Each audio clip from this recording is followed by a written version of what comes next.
LDBC. It is your boy, the Coach. You're live on the Coach Show, the Coach Show Live. Okay, folks. I appreciate a lot of y'all. Like, y'all want to hear a lot of my opinions on different things, and it's. I really, really appreciate the people who rock with my channel, and so, I find it an honor that, that some of you ask my opinion on certain topics. That okay, this to me, I just talk about fights, but. Okay, a person asked me, very nicely, hey, Coach, I just want to hear your thoughts about the whole Skip Bayless, Shannon Sharpe, and Stephen A. Smith and Max Kellerman debacle. And the person called it a debacle. So, and of course, they guess they know me well enough. They probably known that this is what I would have called it, a damn debacle. Okay, so I'm going to say it like this. We're going to talk about the good, the bad, and just the damn right ugly, okay? Here's the thing, man. Stephen A. Smith, for the life of me, and I'm gonna start with him. I just don't understand. Okay, I don't understand why Stephen A. Smith, why he takes what he takes from ESPN. Like, it's almost like he's very docile when it comes to ESPN, extremely docile, and it's almost like he don't want to speak up. He don't want to speak out. And you can look at him, and folks, I don't care what you say, okay? I think Stephen A. Smith is putting on an act. And I think he is, and I'm going to tell you why. I think he puts on a show for ESPN, right?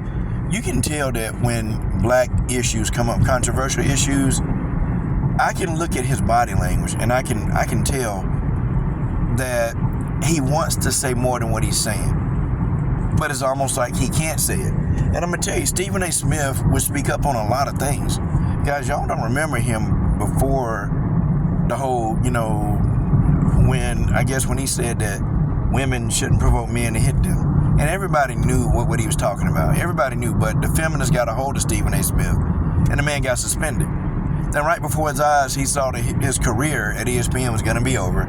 Everything that he worked for, the millions of dollars they were paying, a year for him to be there, he felt like that was going to be over.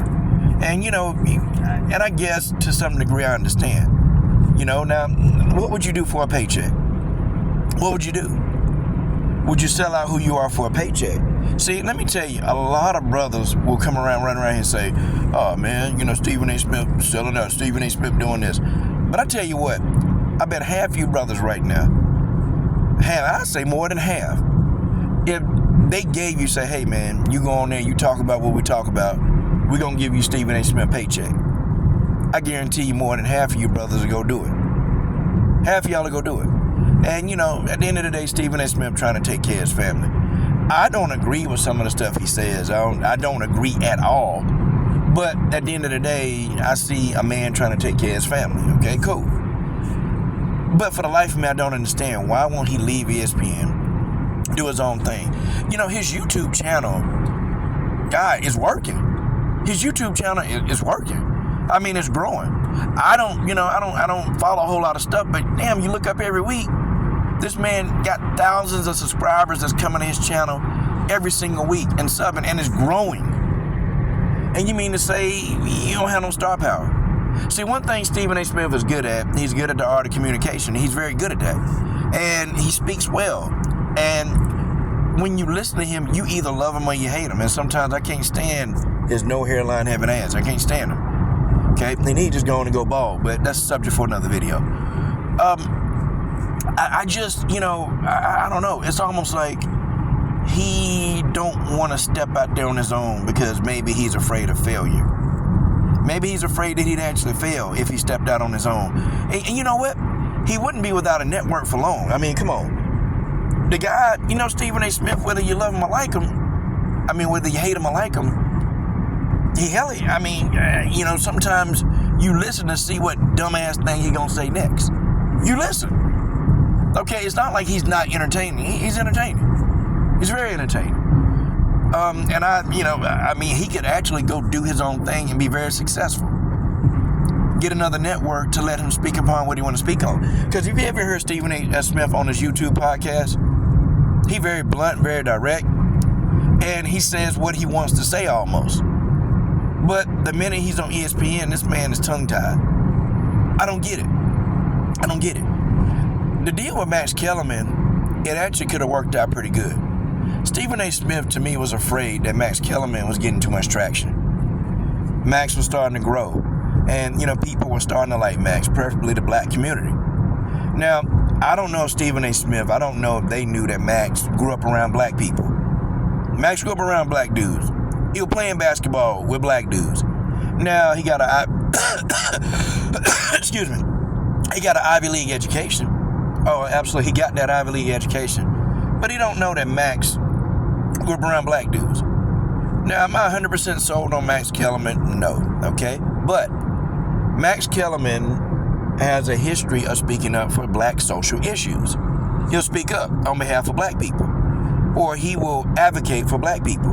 Max even came out and said, and this is what kind of got me thinking, I can't really go all in for Max Kellerman. Max says, I understand what white privilege is, and he says, I'm not giving up my white privilege. And I'm sitting here like, dang, okay.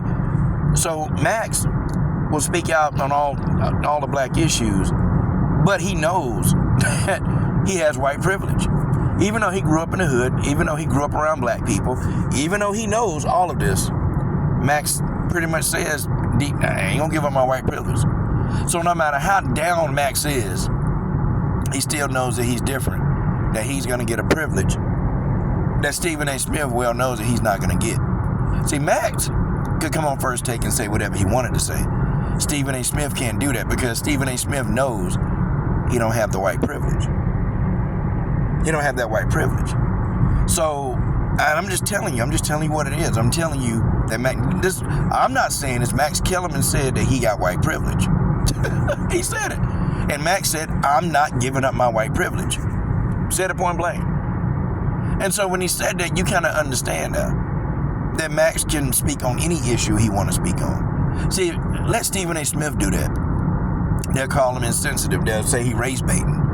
And I'm just saying, I'm not advocating for Stephen A. Smith because I can't stand the dude. But you guys know what I'm saying. If Stephen A. Smith say what Max Kellerman was saying, they say it was race bait. And they try to get his ass off. They try to get him off. They try to get him offline. They try to get him off the air is what they try to do. I think the way Stephen A. Smith went about it, of getting Max Kellerman out of there, it was kind of messed up, man. I think they could have worked. Matter of fact, I think they could have worked because it was so much tension, and people will watch tension. After that Terrell Owens segment, people was watching First Take. Their ratings went up. Folks, that's just what it is. Here's my thing, man. Stephen A. Smith got Max fired. Okay, everybody know that. Why is it that black men, what is up with our conflict resolution skills? What's going on? Have y'all noticed that Shannon and Stephen A. Smith, they still talking about what happened with their former co-host? Y'all know they still talking about it? Guys, what is it with black dudes? It's just we want to stay on the same thing. Like we want to stay on, we don't want to let it go.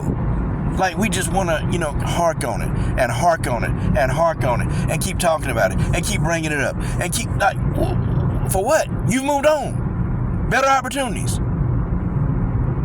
What's going on? Like, it's almost like every week you hear Shannon Sharpe talking about the relationship between him and Skip Bayless. Skip Bayless talked about it once. He did a whole podcast. And guys, and what I'm noticing, and it's not true for everybody, I'm just noticing that I feel like white guys in particular, they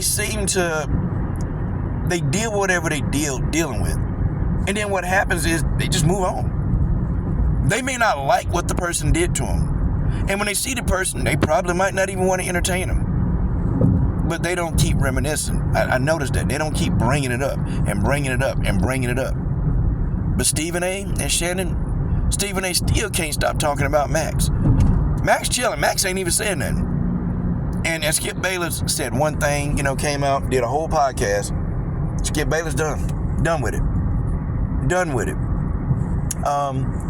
And I'm just kind of thinking, like, well, why? They've already talked about it. Everybody, we already know the truth now. Everybody know. So what's up? I mean, Are you guys going to move on with your life? Or are we still going to just keep bringing up the past? I get it. Some things were probably said, in Shannon Sharpe's situation that was hurtful. I get it, okay? It was hurtful. Stephen A. Smith, hey, you got embarrassed on national TV. Max Kellerman was trying to outshine you. I get it. One might not, take that and be happy about that. But brother, it's time to move on. These guys don't know how to move on. And they're going to keep talking about it. It's going to keep coming back up and coming back up. That's just what it is. It's going to keep coming back up and coming back up.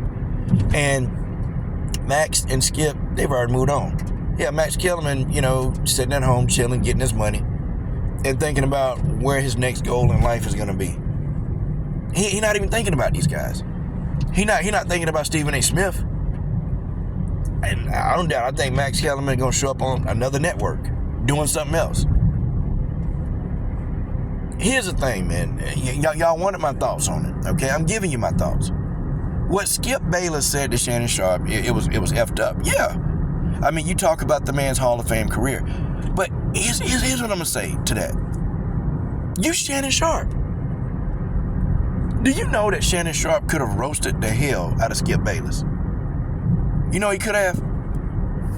But Shannon Sharpe, he was the master of roasting people. Remember that time, man, when I think he was with the Denver Broncos and they had beat the New England Patriots by something crazy. And, he did like a promo, cut a promo. He said, ring, ring, ring, ring, ring. He said, yeah, 911, can we get somebody out here? Because we are killing the Patriots. Yeah, said that on national TV. On national TV. Okay, I mean, and a lot of Patriots had a problem with it. And he didn't understand why guys, was being, so, upset about it. Yeah, guys calling me all week, man. I don't know what their problem was. Well, the problem is, man, you spoke some BS and you embarrassed them on national TV. The same thing. Like, I don't get it. Like, you can dish it, but you can't, you can't take it. You can dish it out, but you can't take it. Crazy. Shannon Sharpe could have roasted the hell out of Skip Bayless. Why he didn't do it, I don't know. Could have. Could have made a moment. Skip, what sport? Skip. What sport did you excel at, Skip? Do you know how to catch a touchdown pass, Skip? Yep, Skip. That's all he had to say. Skip, you want to beat me, don't you, Skip? I got a Super Bowl ring, Skip. Have you ever seen what a ring look like, Skip? Hell, Skip. You ever touched the Super Bowl ring, Skip? Hell, Skip, have you ever been able to go and about to take you to a Super Bowl, Skip? You talking about my legend, my Hall of Fame, Skip? Look at you. Looking like the damn Grim Reaper, Skip. He could have roasted the hell out of him. He could have took that as an opportunity to roast Skip Bayless to no avail. Nope. The man want to sit up here and start, just, I don't know, man. Just, I don't want to call it whining. But come on, man. Y'all know what this is like, right? That debate. Guys, what's going on? When you at home and you at a get together with your boys or your family, all your unks, and you get out and you start talking sports. I'm talking about really getting into sports. Guys, it's arguing, it's cussing, and people, they talk about you. You get talked about. Oh, man, N-word? Man, you stupid. You stupid if you think LeBron better than Jordan, man. You dumb N-word. Like, that's how I get. That's what happens. When men debate about sports, we get personal. Hey, man, you ain't got to get personal, man. Shut up. And sometimes I done seen some of my uncles get in fights, but they ain't after the fight over, they good. I done seen some of my uncles insult each other. Call them BANs. And then after that's over, they cool. Hey, man, I'll talk to you later. It's men. It's what we do. And and I'm not saying that Skip was right by insulting the man's Hall of Fame career. I just felt like Shannon Sharpe should have snapped back on him. What have you done, Skip? You're not even a Hall of Fame journalist, Skip. See, That's what I would have said to Skip Bayless. But I don't know, maybe we built different. Maybe Shannon is a little bit more sensitive. And I don't see why Shannon's so sensitive, because he was the one playing pranks. I remember he used to call Tony Saragusa. You remember Tony Saragusa? He used to call him F.A., a fat ass. All the time. He used to call the man fat ass. I kid you not. Goose? Oh man, F Goose fat ass. And then he would say, hey, fat ass. He would say, Walker News, hey, fat ass. He used to say that to Tony Saragusa. And now, this dude want to be sensitive? Man, come on. See, folks, come on, man. Come on. I think you can say, oh, man, that relationship is gone. Man, look. Had Shannon Sharpe stayed and roasted that dude and made Skip Bayless uncomfortable, that show would have went through the roof. And guess what? Skip Bayless would have got over it. He would have got over it. And I'm just saying, guys like Skip Bayless, they don't stay offended for a long time, bro. Guys like Skip Bayless and Max Kellerman, they're offended for an hour. And they're done. They move on. I don't know, man. I don't know what it is against what us brothers, man. We don't want to move on, man. Well, those are my thoughts on it. Tell me what you think.